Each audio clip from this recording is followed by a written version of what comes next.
All right, let's do a movie review and then we get in the news. So I saw the 1990 movie Robocop 2 again recently, and it's been a while since I've seen it. And so it kind of, looking at it with today's politics and what's going on with the police and so forth, I kind of look at it with new eyes. First of all, there's a ton of child criminals in this movie, like underage child criminals, you know, just like, you know, I don't want to beat up Spider-Gwen, you know, but there's a scene where a Little League team is overrunning a shop and they're like beating on the owners, and the team's coach is like loading stolen merchandise into the van, and their kids are just, you're like, Robocop, come kill these kids. But that's not what happens, you know. But the issue is like there's a ton of underage kids who are committing crimes in lawless Detroit, and that's the point. It's like this crime has gotten so out of control that even Little League teams are doing these flash mobs.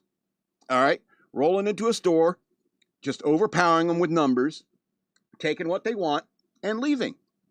This has been happening for a long time.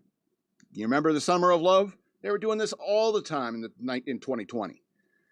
Just flash mob in a store, taking stuff, and you just wish Robocop would come down the street. Don't move, creep. Start shooting them. You don't have to shoot them all, Robocop.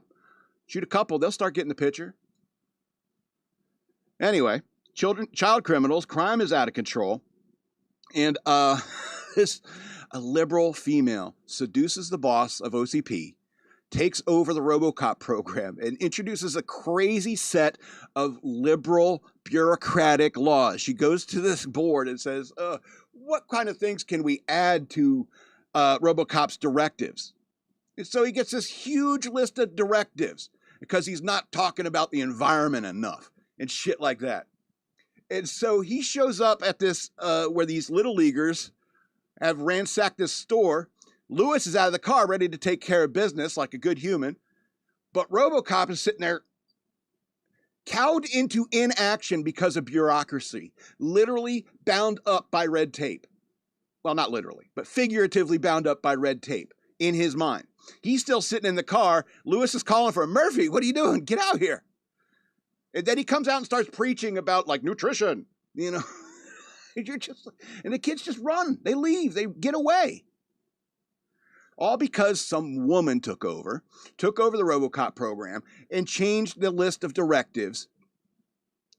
All right, prime directives, Robocop prime directives. I want to find out the Robocop prime directives. But it's a friggin' TV show. But the original prime directives, there's 3 of them, right? And then the 4th one was the OCP thing. That was a problem. But they're to serve the public trust, protect the innocent, and uphold the law. Those are the 3 laws of robotics that Robocop lived by. And then there was a 4th one, which was OCP. And then they added like hundreds. It was serve the public trust, protect the innocent, uphold the law, and any attempt to arrest a senior officer of OCP results in shutdown. Yeah. The 4th one is obviously extraneous. It's obviously a problem and a conflict of interest. All right.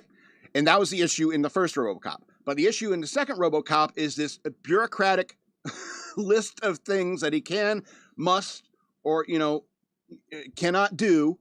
For example, restrain hostile feelings, promote positive attitudes, suppress aggressiveness, promote pro-social values, avoid destructive behavior, be accessible. I don't know if they can hear you, but yeah, be accessible and shit like that. You might? That's why I was yelling. Oh, okay. But even then, I don't think people can hear you. But anyway, they changed these directives, and he literally had to stop because he's sitting there going through like, what do I got to do? What can I do? What do I have to do? And so it's kind of like a metaphor for what's going on in the police these days. You know, when you're talking about cities like Chicago or Minneapolis and stuff like that, where these cops don't really want to do anything because they know they're going to end up on the internet. They're going to be vilified. You know, I guess it's not the same as they're going to be shut down like Robocop, right? Now here's the other problem. It's like they started to realize that there was too many directives in his head, and that was the problem. So Robocop figures, okay, I know what I will do. I'll electrocute myself. Besides, I hate being not a human being, so I'll risk it. This sucks. So he goes and holds on to an electrical power station, shocks himself and reboots, and then all of a sudden he reboots with no directives at all. Is that better? I don't think so. I don't think so.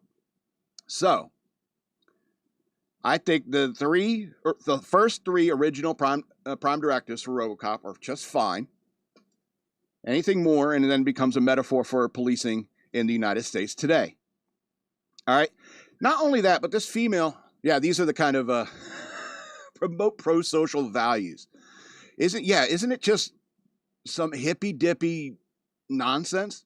Participate in group activities.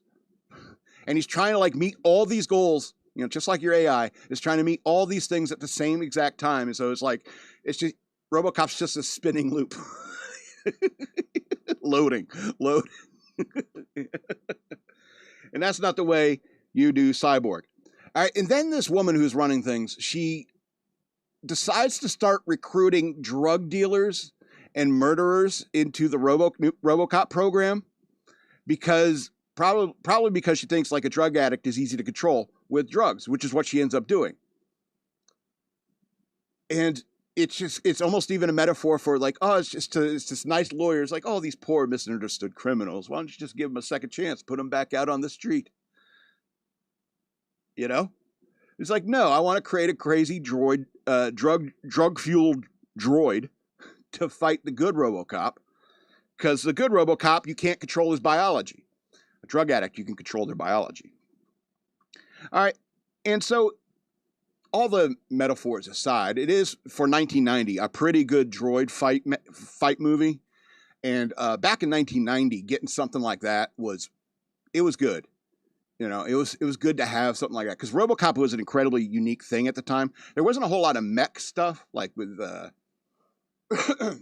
robot fights. I mean, we had Voltron and stuff like that, but live action droid fights. I mean, we love Star Wars and everything, but no, you know, R2 versus C-3PO, people would pay to see that. RoboCop 2. 1990, 10 of 13 stars. Pretty good, but it's still 1990s special effects. Decent plot, with an interesting metaphor about crime and punishment. All right, let's do the news.